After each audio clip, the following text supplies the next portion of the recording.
a former hockey player like Dave Wheeler and a current hockey player like Travis Ridgen is. Hockey goalie, my bad. I was curious on how big an impact fans actually have on the game. Because there have been times where, like, I'm mocking a player or something like that. My season tickets are right behind the away bench. And, the players start swearing at me and start, like, slamming their stick against the glass, telling me to shut up and, like, stuff like that.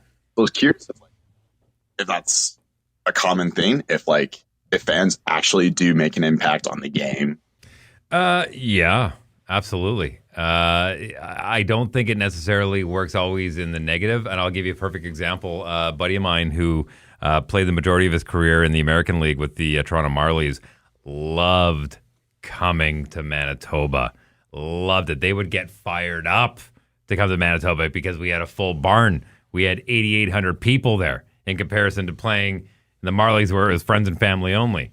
So, yeah, the fans absolutely make a difference, but it's not always in the home team's favor because the visiting teams will get fired up because they go, oh, this is a great crowd. Oh, my God, they chirp us all the time. They have the blue man on the side or whatever it may be. Sometimes it's not always in the favor, but, yes, absolutely, the fans make a difference. Well, I mean, just as somebody who plays in that exact environment, we notice everything that people say. If you're chirping me behind the glass, behind the bench, I notice it. If you have a sign, you're flipping me off, I notice it.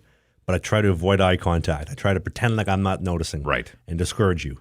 I don't think it necessarily has a huge impact, the chirping and the insults.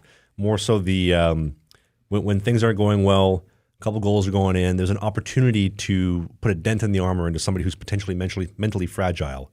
And that's, as a fan, that's probably where you want to cash in. But look at the Winnipeg Jets, the Winnipeg Whiteout. Mm-hmm. They've struggled so much the past couple of years. Hey, every Sunday a new podcast goes up, but if you don't have time to watch the whole thing, there's clips everywhere and just segmented stuff on your favorite players. Go subscribe to Slang and the Biscuit. You can click these boxes because who doesn't like clicking boxes?